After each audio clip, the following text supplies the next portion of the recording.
Тэгэхээр бид нар энэ цагаан сарыг үнэхээр гоё ингээд тэмдэглэх хэрэгтэй. Тэгээ би сүүлийн үед ингээ гоё тэмдэглэхийг хүсэж байгаа. Тэгээд гоё хөөрхтөө болохыг хүсэж байгаа. Бас хөөрхтөө болгож байгаа. Тэгээд гих мэтлэн ингээд бид нар энэ яг үндснийхээ энэ өв соёлоо энэ дамжиж ирсэн энэ баяраа бид нар тэмдэглэх гайхамшигтай байдаг те. Тэгээд хамаатан садан ойр дотны одоо хүмүүстэйгээ бид нар нөхөрлөх, удаан уулзаагүй хүмүүсээ харах те. Тэр хүмүүс нь ямар амьдарч байна, минь тусаа мэдэлцэх, мэдээлэлээ солилцох тэр гайхалтай цаг байдаг. Тэгэхээр энэ цагийг бид нэр ингэж чухалчилж үзэж те ялангуяа тэр одоо хайртай дотны хүмүүсээ гэр орноороо гаргах тэр хүмүүсийг өрөөх гэдэг бол үнэхээр онцгой хувь тавилан, онцгой аз завшаа юм аа. Тэгээд та нарыг баяраа тэмдэглээсэй гэж хүсэж шүү. Тэгээд сайхан цагаасаар тэмдэглэж байгаа бахаа гэж бодож. За бүгд хажууд угаасаа цуглааны дараа бүгд хамтдаа бас золголтоо хийн. За өнөөдөр та бүхэнтэй хуваалцах эзний үг болохоор дагалдагч хүн гэдэг сэдвээр би хуваалцсан байна.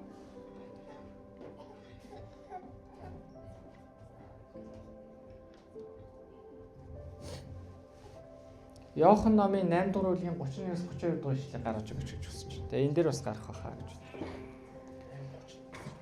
Иохан номын 8-ын 31-с 32. Иохан 13-ын 34-өөс 35. За өнөөдөр бүгд нэг хэд ишлэл харна.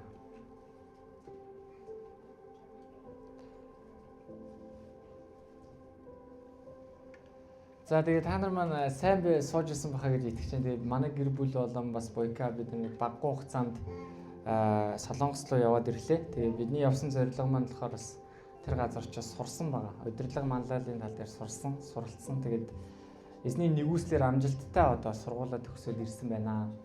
Тэгээд бас та бүхэн маань бидний төлөө залбираад бас чуулганд итгэмжтэй яваад хамрагдаад байжсэн бүх хүмүүстээ талархснаа илэрхийлж байна. Тий баярлалаа.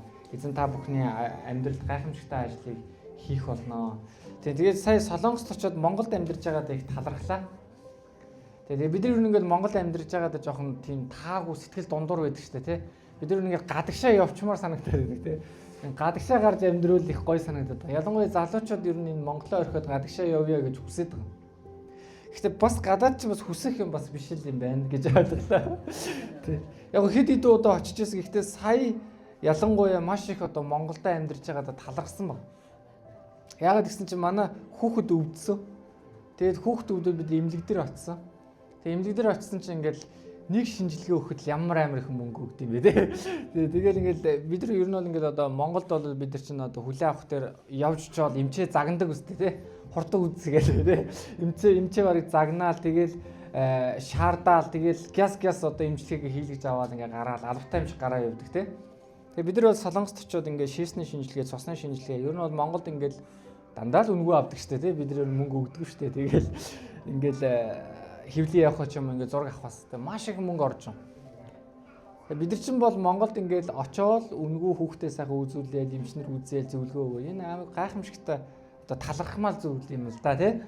Тэгээд Монголд амьдарч байгаа талархах олон зүйлүүд байна. Тэгэхээр бүгд нар бас энэ сайхан одоо Монгол оронд эрх чөлөөтэй амьдарч байгаа бас энэ эмнэлэг ийм үйлчлэгээ маань ч гэсэн бидэрт ингэж үе таалан нээлттэй байдаг бас бид нар талархах хэрэгтэй байна гэж бодсон. Тэгээ ялангуяа манай гэр бүлийн хувьд бол одоо маш их юм талархалтай байлаа. Тэгээ Монголд амьдарч байгаадаа талархаж байна. За өнөөдөр би та бүхэндээ дагалдагч хүн гэдэг сэдвээр хуваалж байна. Дагалдагч хүн гэж хэнийг хэлэх юм бэ? Энэ дэлхий дээр бид нар Есүс Христэд итгэнэ гэдэг бол бид нар энэ шашинлаг зүйл өрдөөсөө биш юм. Энэ бол амьд итгэл ба. Энэ дэлхий дээр гим нүглийг шийдвэрлсэн шашин гэж байхгүй. Гим нүглийг бүрэн уучсан одоо бурханы одоо шашин гэж байхгүй. Буддаа гэж байхгүй. Тийм ээ бөө өмөргөл гэж байхгүй. Энэ бүгд гим нүглийг хэн ч шийдэж чадаагүй. Харин бидний итгэдэг Есүс Христ хүн төрлөختний бүх гим нүглийг шийдэж чадсан юм. Тэр хүн төрлөختний бүх гим нүглийг өөр дөрөө үрээд тэр бидний гмийн өмнөөс үхээд тэр дахин амилсан ба. Үхлийг ялсан цорын ганц бурхан бол Есүс Христ юм. Энэ дэлхий дээр үхлийг ялсан бурхан гэж байхгүй. Харин цорын ганц бурхан бол Есүс Христ. Тэгэхээр зүгээр энэ нэг юм бидний энд цуглаж байгаа бүтэн сайнд энд эзэнд хүндэтгэл мөргөл өргөж байгаа энэ зүгээр нэг юм шашинлаг байдал ердөөсөө биш шүү. Энэ бол бидний амьд итгэл юм. Бид нар яагаад өнөөдөр энд цуглаж байгаа юм? Яагаад бид нар өнөөдөр энд цуглаад эзний хамтдаа магтаж байгаа юм? Яагаад бид нар энд цуглаад эзний үгийг сонсож байгаа юм? Есүс Христ бидний төлөө хийсэн. Тэгээд тэр амьд бурхан учраас бид нар эзэн бурхантайгаа харилцаатай байгаа учраас түүнийг хүндлээд бид нар энэ газар байгаа. Түүнээс энэ бол ямар нэг юм шашинлаг зүйл өрдөөсөө биш байгаа. Бид нар ингээл ирээл хамтдаа одоо хашгираал магтахаал энэ зүйл өрдөөсөө биш. Харин тэр загалмаа дээр Есүсийн хийсэн тэр гайхамшигтай ажил. Тэгээ бид нар үйлс чуулганы ахын дүүс бид нар сайн мэдээг тодорхойлсон тийм үү? Сайн мэдээ гэж юу вэ? Тэр бидний гмийн төлөө өгсөн тэр үнэхээр амилсан. Тэр одоо ч өөрийгөө энэ дэлхийд илчсээр хөөхөн болгонд илчсээр. Тэгвэл аврал гэдэг бол үнэгүй бэлэг ах トゥ ус. Аврал гэдэг бол нэгүсэл. Энэ та аврагдахад гим нүглээсээ уучлагдахад та ямар нэгэн төлөөс төлөх шаардлагагүй. Та ямар нэгэн өргөл барьц барих шаардлагагүй. Та заавал сайн амьдрах шаардлагагүй. Та зүгээр л түүний нэрнд итгэхэд л болж байгаа. Зүрхэндээ итгээд амаараа түүнийг Есүс Христийг хүлээн зөвшөөрөхөд л та аврагдаж байгаа юм. Энэ аврал бол үнэгүй бэлэг юм. Харин дагалдагч байна гэдэг бол арай өөр зүйл. Тэгэхээр өнөөдөр би та бүхэндээ дагалдагч хүн гэдэг сэдвээр хуваалцахыг хүсэж байна. Дагалдагч байна гэдэг. Нэг ёсондоо түүнийг шууд утгаараа Есүсийг дагах амьдралаар амьдрна гэсэн. Бидний Библиэлд бичигдсэн үг тушаалыг энэ дээр одоо байгаа тэр заавруудыг бид нар сахиж амьдрна гэсэн. Нэг ясандаа бид нар дагах гэдэг нь шууд утгаараа л дагах ба. Тэгэхээр биднийг Бурхан яаж амьдраасаа гэж хүссэн? Биднийг зөвхт байгаасаа гэж хүсдэг, ариун амьдраасаа гэж хүсдэг. Тэгэхээр Бурхан биднийг яаж амьдраасаа гэж хүсэж байгаа. Тэрийг л дагах тухай. Тэгвэл дагалдагч хүн гэдэг нь хэд хэдэн тодорхойлтыг бид нар харж байна. Христээр ирж мөнхийн амийг авсан нэгэн ба. Есүс Христэд итгээд тэр мөнх амийг авсан нэгэн ба. Сайн мэдээ юу гэж Иохан 3:16. Бурхан ертөнцийг үнэхээр хайрласан тул цорын ганц хүүгээ өгсөн. Хүүд итгэх шинж мөхгүй бөгөөд мөнх амьтаа болох болно гэсэн. Яг үнэндээ бидний энэ энэ дэлхий дээр амьдарч байгаа амьдралын утга учир эд хөрөнгөтэй болох биш юм. Гой байранд амьдрах биш юм. Гой машин унах биш юм. Бидний амьдралын утга учир бол энэ мөнх амийг дамжуулах. Мөнх амийн тухай хуваалцах, мэдхгүй байгаа нэгэнд Есүс Христийн тухай ярих. Түүндээ таны гмийн төлөө Есүс Христ үхсэн юм а, тэгээд амилсан юм а, таны гим нүгэл уучлагдсан юм а гэдгийг хэлэх тэр тухай. Харин түүний одоо бонусанд нэх юм уу тийм ээ, дагаж ирдэг зүйл бол тэр хөгжин цэцгэлэл амжилт юм. Тэр тав тухтай амьдрал юм. Харин бид нар энэ дэлхий дээр юугаарч дутахгүй материалын зүйлсээр хангалуун амьдраад энэ дэлхийг орхих үедээ бүтээгч эзэнтэйгээ уулзахгүйгээр түүндээс таслагдах юм бол энэ ямар их харамсалтай амьдрал вэ? Яагаад гэвэл энэ амьдрал мөнхийнх шүү дээ. Харин бидний энэ дэлхий дээр амьдарч байгаа амьдрал бол төр зуурих юм. Бид нар 80, 90, 100 наслаа л энэ дэлхийг орхино. Магадгүй яг уу сайн байвал түүнээс ч илүү наслаж болох байх л да. Гэхдээ бид нар хязгаарт бид хизээ нэгэн цагт энэ дэлхийг орхино. Гэхдээ бидэрт найдвар байгаа нь юу гэж бид нар Есүс Христ итгэсэн бидний сүнс аврагдсан юм. Бид нар мөнх амьтаа юм. Амен. Бид нар энэ дэлхий дээр зовж ээж болно. Энэ дэлхий дээр бид нар хэцүү амьдарч ээж болно. Гэхдээ энэ зовлонтой амьдрал дуусна. Харин бид нар тэр мөнхийн амьдралд очих болно. Энэ бол сайн мэд.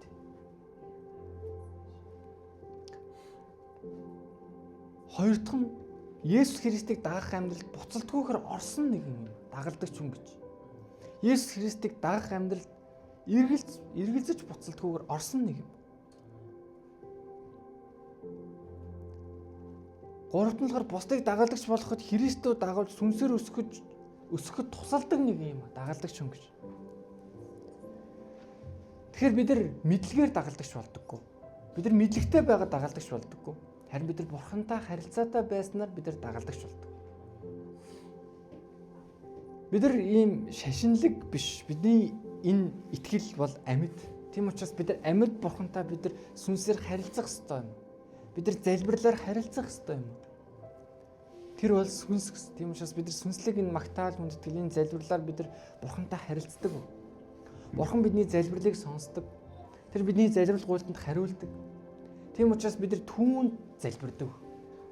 Бидний сонсдог эзэнд бид нар залбирдаг. Тэгвэл дагалдагч хүн гэж хэнийг хэлэх юм бэ? Иохан номын 8:31-с 32 дугаар ишлэлээр хэлж байгаа. Бүгд хамтаа гаргаад уншъя тийм. Иохан 8:31-с 32. За бүгд хамтаа уншъя. Есүс өөрт нь итгэсэн юудэчүүдэд хэрв та нар үгэн дотор минь байвал үнэхээр миний дагалдагчд байна гэсэн. Тэгэхээр дагалдагч хүн гэж хэнийг хэлэх вэ? Түүний үгэн дотор байдаг хүнийг хэлж байгаа. Та үгэн дотор байна. Үгэн дотор байна гэдэг нь юу гэсэн үг вэ? Бид нар энэ Библийг унших тухай юм. Бид нар энэ Библийг аваад ингээд одоо хамгийн гоё газараа залаад байх тухай биш байгаа. Бид нар энэ Библийг унших тухай. Бид нар энэ Библийг уншаад хэрэгжүүлсэн тохиолдолд бид нар өрөөддөг. Түүнээс бид нар энийг хадгалж тийм ээ одоо ингэж зүгээр байлгаснаар бид нар өрөөддөг. Та энэ номыг нээгээд бид нар уншсан тохиолдолд бид нар өрөөгддөг.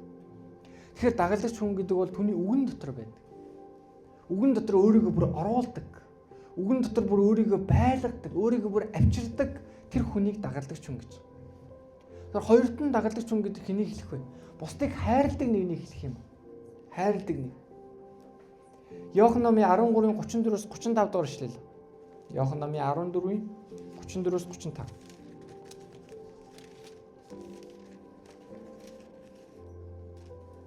Иохан номын 14:34-с 35. 13:34-с 35.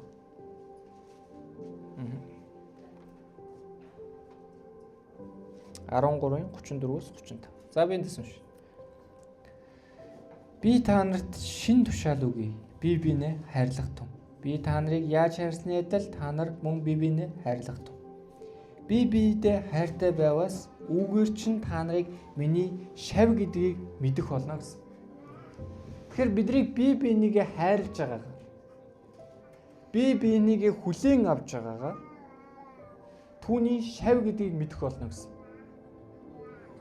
Тэгэхээр ахын дүүсээ бид нар энэ Монгол үндэсний баяр цагаан сараар бид нар ахын дүүстайгаа уулзах үедээ тэдэрт яг энэ Бурхны хайрыг дамжуулах, Бурхны хайрыг мэдрүүлэх боломж юм байна. Тэгэхээр бид нар хэрвээ бие бинийгээ хайрлахгүй бол, хэрвээ бид нар ингээд хамгийн хайртай дотны хүндээ ч юм уу эсвэл хамт ажиллаж байгаа хүнээ үзэн ядаж зүгч байгаа бол тэндээс бидрийг яаж Христийн дагалдагч гэж биднийг харах вэ? Тэгэхээр бид нар тэр хүмүүсийг хүлээж авах, түүнд бусдыг хайрлаж байгаагаар биднийг хүмүүс харахтаа Христийн дагалдагч гэж хүлээж авдаг. Хүмүүсийг хайрлах гэдэг амархан биш, хэцүү. Яг тэгвэл хүмүүс биднийг өвтгдөг. Хажууд байгаа хүндээ хэлэхгүй та надад ерөөл болдог шүү гэж. Бас та хэлэхгүй та надад асуудал болдог шүү гэж. Тэгтэл ерөөл болох нь их байдаг тийм. Хүн байгаа газар асуудал байдаг. Бид нар бие нэгэ ерөөдөг. Бид нар заримдаа биеиндээ ерөөл болдог. Заримдаа бид нар үнэхээр биеиндээ асуудал болдог. Гэхдээ л Бурхан бид нар юу ч хүсэж байгаа вэ гэхээр бие нэгэ хайрлаасаа л гэж хүсэж байгаа. Байгаагаар нь хүлээж аваасаа л гэж хүсэж байгаа. Ер нь бид нар бие нэгэ хайрна гэдэг үнэхээр хэцүү. Бурхангүйгээр бид нар боломжгүй. Бид нар заримдаа бүр ингээд төвчээр тасардаг тийм үү? Эзэн минь ээ юу яах гэж ийм хүнийг та надлаа явуулваа гэж. Гэхдээ Бурхан таныг хайрлаж чадна гэж итгэсэн учраас л тэр хүмүүсийг явуулсан юм. Амен. Тийм учраас бид нар эзнээс тэр хайрыг гуйх ёстой. Эзэн минь хайрлах хүч чадлыг өгөөч. Би энэ хүнийг таны нүдээр хармаар байна. Та яг яаж хардсан юм бэ? Хаяа манай эхнэр их тийм их мэрэгэн ухааны үгсийг надад хэлдэг л дээ. Тэгээ саяхан бас ингээд нөгөө бид нар удирдлагын сургууль сурч ийлээ л да. Тэгээд манай ангид бас нэг юм удирдлагын сургууль сурч ирсэн чинь ингээд их л одоо ийм одоо хамаагүй хүн байна л да. Тэг хамаагүй суудаг, хамаагүй ярьдаг ингээд одоо ийм тэгээд яг тэр хүний одоо тэгж бие авч явж байгаа байдал надад их тавгүй байлаа л да. Тэгээ би энэ хүн ихэр хэцүү юм а гэсэн чинь тэгсэн манайг надад юу гэсэн бэхээр бурхан тэр хүнийг чи хайрладаг штэ гэсэн ба. Тэгэл би за окей гэж юм. Тэгэхээр яг үнэндээ тийм ба. Бидний дургу байгаа тэр хүнийг бурхан хүртэл хайрладаг юм. Тэгээд нэрэл харсан чинь бурхан нэрээ энэ хүнийг хайрладаг штэ гэх тэгэхээр бодол өөрчлөгдөж. Хараахан дүүсээ бидний хин нэгнийг хайрлна гэдэг хэцүү. Гэхдээ бүгд бурханаас хүч чадлыг гойцсон. Яагаад гэвэл хин нэгнийг хайрлаж байгаагаар бие биенээ хайрлаж байгаагаар түүний шав гэдгийг таньна гэсэн шүү. Гуравт нь дагалдагч хүн гэж их үр жимс гаргадаг хүнийг хэлдэг. Иохан номын 15 дугаар бүлгийн 8 дахь эшлэл. За би энэ дээр унш. Энд дээр ингэсэн байна. Та нар их жимс гаргаж миний шавнар болоход эцэг минь алдаршна гэсэн. Амен. Тэгэхээр дагалдагч хүн гэж хэнийг хэлэх вэ гэхээр их үр жимс гаргадаг. Бидний хамгийн том үр жимс бол хүн юм. Хүн. Түүнээс биш бид нар одоо ингээд ямар нэгэн ингээд үйл ажиллагаа зохион байгуулах, хүмүүсийг цуглуулах, олон хүнтэй болох биш юм. Бид нар нэг хүний амьдралд хөрөнгө оруулах тухай. Нэг хүнийг бид нар эзэнлүү дагуулах тухай. Их үр жимс нь ердөөсөө л энэ.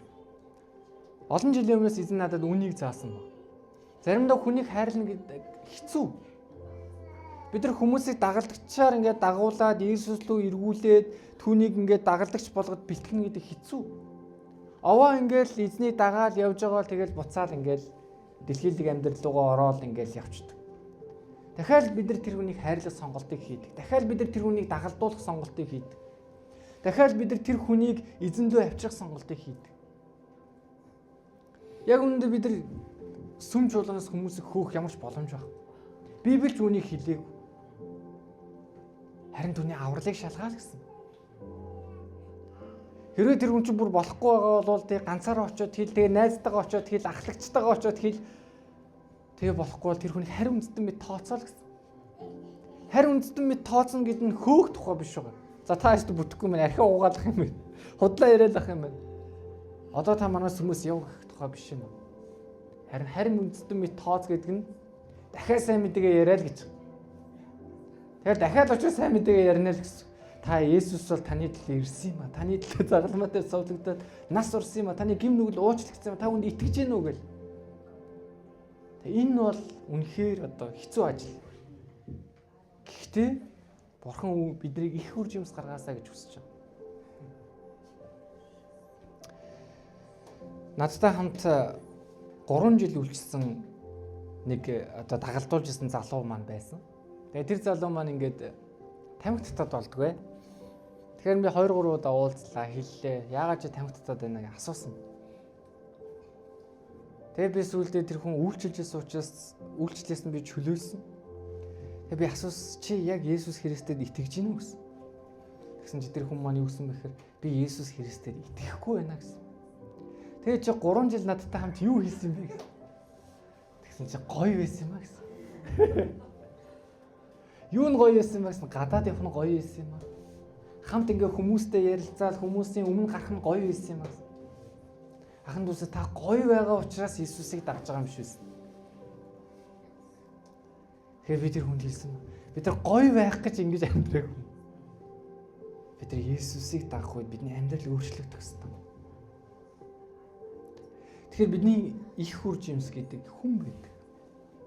Есүс Христ хүнийг л чухалчилж ирсэн. Есүс Христ одоо энэ цаг үед байсан болвол тэр ийм том мега чуулган дээр ч юм уу маш олон хүнтэй, 1000 хүнтэй, 5000 хүнтэй цуглаан дээр тэр номлохгүй байхаас. Тэр магадгүй одоо манай дорндын энэ оноо 24 дээр архи ууж байгаа тэр газар очсон дүүлж явах байсан. Есүс үргэлжил тэр хүмүүсийг хайдаг гэсэн. Чөтгөрт эзэмдүүлсэн байсан тэр хүн дээр л Есүс зорж утсан ба. Завхаарж байгаад баригдсан тэр эмэгтэй дээр л Есүс зорж утсан ба. Олон жил цөөрөмд ингээд эдгээгдэхийг хүлээгээд яаж би тийш орохгүй гэд байж исэн хүн дээр л бүтэн сайн өдөр буюу амралтын өдөр очиод тэр хүнийг эдгээсэн. Есүс хүнийг чухалж ирсэн. Ахын дүүсээ, үйлсч болны ахын дүүсээ. Та нар Бурханд чухал. Түүнээс бидний энэ барилга байшин Бурхан тийм чухал биш юм. Та нар Бурханд чухал. Та болон миний төлөө л Иесус амиа өгсөн. Тийм учраас Иесус Христ тэр энэ дэлхий дээр амьдарч явах үедээ тэр билвсэн, ядуу, өвчнөтөө, зовлонтой, чөтгөрд эзэмдүүлсэн, ганцаардсан, орхигдсон, бүр 5-5 нөхрөөс салцсан, ичгүүрт орцсон, хаягдсан тэр эмэгтэй дээр Есүс өөрөө зовиол атсан. Тэгэхээр ахын дүүсээ бидний хийх ёстой чухал зүйл бол энэ юм. Одоо тэгвэл энэ дэлхий дээр, одоо энэ хотод маань яг л ингэ зовж байгаа маш олон хүмүүс байна. Мадуу гаднаа гоё машин унсан, гоё хувцалсан. Гэхдээ хүүхдүүд нь хар тамхины асуудалтай. Хүүхдүүд нь янз бүрийн юм донтцсон, гэр бүл нь салахад бэлэн болцсон. 2-3 ингээд нууц амрагтай. Гэхдээ наана гоё амьдарч байгаа. Цаана зүрхнийхэн шарханд маш олон зүйлүүд байна. Гэхдээ Есүс Христийг мэдэх юм бол тэд нар энэ зүйлээс чөлөөлөгдөх юм. Яагаад гэвэл бид нар Есүс Христэд итгэх үед, бид нар Есүсийн дагалдагч болох үед бид нар нэг эмэгтэй нөхөр байх юм байна гэдгийг ойлгодог. Би нэг эмэгтэйг хайрлах юм байна гэдгийг ойлгодог. Би гэр бүлээ үнэхээр бүрэн бүтэн байлгахын тулд би тэмцэх ёстой байна гэдгийг ойлгодог. Би үр хүүхдтэй цаг гаргах ёстой байна гэдгийг ойлгодог. Би архиуж, янз бүрийн зугаа зангид хөөж явж байгаас илүүгээр би хөдөлмөрлж гэр бүлдээ тэр үнэхээр төвшинг амьдралыг би бүтээх ёстой байна гэдгийг ойлгодог. Бид нар залхуу хойрог байдлаасаа бид нар чөлөөлөгддөг. Тийм учраас бидний энэ бол шашин биш юм байна. Энэ бол амьд итгэл. Яагаад гэвэл Бурхан бидийг сонсдог. Бурхан бидэд хангалттай нэгүслийг өгдөг. Тийм учраас ахын дүүсээ би та бүгдээ уриалмаар. Дагалдагч хүмүүс бидэр сорилтууд байгаа. Бидэрт махан биеийн хүсэл тачаалууд байгаа. Бид нар ингээл махан биеэр соригддог. Янз бүрийн зүйлсүүдэд бид нар соригддог. Бидэрт нүдний хүсэл тачаалууд байна. Зүгээр эрэгтэй хүмүүс бид нар нүдтэйгээ гэрээ хийхдээ асар ихээр өрөөгддгийг бид нар харж байна. Жорж гэдэг хүн байсан. Тэр хүн 40 наснда нүдтэйгээ гэрээ хийсэн. Тэр хүн ямар гэрээ хийсэн бэхээр би зохисгүй зүйлүүдийг үзэхгүй байх бол. Би ямар нэгэн садар самун, аллаг тэр зүйлүүд би үзэхгүй байх бол гэдэг гэрээг нүдтэйгээ хийсэн. Харин би Бурхан таны харуулж байгаа тэр сайн сайхан зүйлүүдийг би үзэж харах болно гэдэг зүйлүүд дээр нүдтэйгээ гэрээ хийсэн. Тэгээ тэр хүний амьдрал яаж өрөвдсөн гэж үнэхээр гайхамшигтайгаар өрөвдсөн. Ер нь бид нар эхлээд ямар нэгэн зүйлийг нүдэрээ хараад соригддог шин. Та iPhone 17-г хараад тэр оранжингийг хараад гоё санагдахгүй байна уу? Гоё санагдаж байгаа. Бид нар ямар нэгэн юм гоё машиныг хараад гоё санагддаг. Бид нар гоё ингээ материалын зүйлсүүдийг хараад гоё санагддаг. Хараад байх тусам би түүний аммаар санагддаг тийм. Тэгэхээр бид нар нүдтэйгээ гэрээ хийхдээ өрөөгдөж байгаа. Тэр ахын дүүсээ бүгд хамтдаа сүнсээр явцгаая. Ариун сүнсээр хөтлүүлцгээе. Тэгтээ та энэ дагалдагч гэдэг та үйл явц гэдгийг ойлгох хэрэгтэй. Түүнээс та шууд дагалдагч болохоор шийдээл маргааш нь таны амьдрал гоё болчдөг зүйл өрдөөсөө биш үү. Энэ бол сүнслэг төлөвшил юм. Энэ бол үйл явц. Үр дүн нь юу ирдэг вэ гэхээр сүнслэг төлөвшил гэж байна. Бүгд хамтдаа залбирцгаая. Бүгд хамтдаа эзний өмнө ирцгээе. Өнөөдөр та эзний үгээс магадгүй хүлээж авсан зүйл байгаа хаа. Өнөөдөр дагалдагч хүн гэж хэнийг хэлэх вэ гэхээр эзний үгэн дотор байдаг нэгнийг хэлэх юм. Бусдыг хайрладаг нэгнийг хэлэх юм. Их үр жимс гаргадаг нэгнийг хэлэх юм. Та дагалдагч хүнийхээ мандатыг олж авахын тулд та өөрөө эхлээд дагалдагч байх ёстой. Та өөрөө дагалдагч байхаас эхэлнэ. Та дагалдагч хүний мандатаа олж авахын тулд та өөрөө дагалдагч байхаас эхэлнэ. Та хэн нэгнийг дагалдуулахын тулд та өөрөө дагдаг байхаас эхэлнэ. Эдвин Чангад пастор юу хэлсэн бэ гэхээр сохор хүмүүст та нар хэрхэн макрон хийхийг заах вэ гэсэн. Сохор хүмүүст та хэрхэн одоо макрон хийхийг заах вэ? Тэгэхээр та макрон гэдэг тэр зүйлээ эхлээд мэддэг байх хэрэгтэй. Тэр надад ямар өнгөтэй, ямар хэмжээтэй, ямар орц найрлага ордгийн та тэр зүйлийг та мэддэг байх хэрэгтэй. Хэрвээ та тэр макрон гэдэг зүйлээ өөрөө мэдэхгүй бол та тэр сохор хүмүүст макрон хийхийг заах ердөөс ямар ч боломжгүй. Та хин нэгэн талах хийхийг заахыг хүсэж байгаа бол та талахаа өөрөө барьж чаддаг байх хэрэгтэй. Хөрөнгө хаанаас авах уу, яаж эсэх үү? Хэдэн минут тэр талахыг барих уу? Яавал зөөлхөн болох уу? Яавал амтлаг болох уу? Яавал ямар орц орох уу? Тэгэхээр бид нар дагалдагч байж л бусдыг дагалдуулах юм. Бүгд хамтдаа залбирцгаая. Халелуя, эзэн бурхан минь, танд баярлалаа. Энэ цагт бид нар таныхаа өмнө ирж байна. Аваа тийм ээ, бид нар таны үгэн дотор байдаг хүмүүс байхыг хүсэж байна. Бид бас эзэн минь бусдыг хайрладаг хүмүүс байхыг хүсэж байна. Та бидэд агуу тушаалыг өгөхдөө хөршөө өөрийн адил хайрлаа гэсэн. Баярлалаа эзэн минь. Бид та бусдыг хайрлах хүч чадлыг өгөөч. Учир нь та бусдыг хайрлаж байгаагаар таны шав гэдгийг хүмүүс мэдэх болно гэсэн.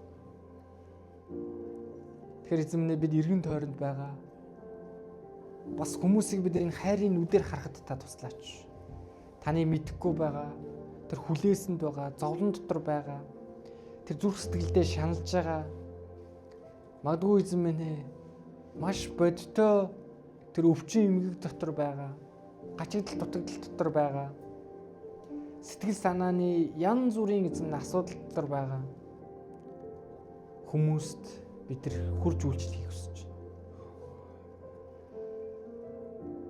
Эзэн минь бид нар бас их хурж юмс гаргадаг дагалдагч нар баймаар. Есүс Христ та энэ дэлхий дээр байхдаа тэр орхигдсан, хаягдсан, хинч тоодоггүй тэр чөтгөрд эзэмдүүлсэн байсан. Тэр ичгүүр дотор алхаж байсан. Өвчнөдөө баригдсан байсан. Бүр эзэн минь үнэхээр тэр авилга хээл хахуул дотор идэгдээд, авилга хээл хахуулаар баяжсан байсан. Тэрийг ад үзчихсэн. Тэр нэгэн дээр та очсон баг. Харин бид нар ч гэсэн зориод очихыг хүсэж байна. Бид нар тэр хүмүүст та нарын гим нүгэл уучлагдсан юм аа гэдэг энэ сайн мэдээг хүргэхийг хүсэж байна. Бидийг та дагалдагч байлгаач. Бид өнөөдөр шийдэж дагалдагч байхаар бид нар шийдэж баярлалаа эзэн. Халелуя.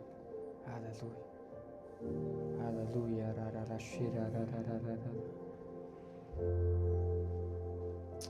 Ахын дүүсээ бид нар магадгүй эзэн тааламжгүй тийм гим нүгэлтэй холбоотой асуудлууд байгаа бол бид нар шийдэх ёстой. Энийг шийдэх үнэхээр арга нь бол бид нар залбирлаар. Залбирал бол хүч юм. Бид нар үнэхээр эзний өмнө очиод залбирах хэрэгтэй. Та гэр бүлээ өрөөх хэрэгтэй.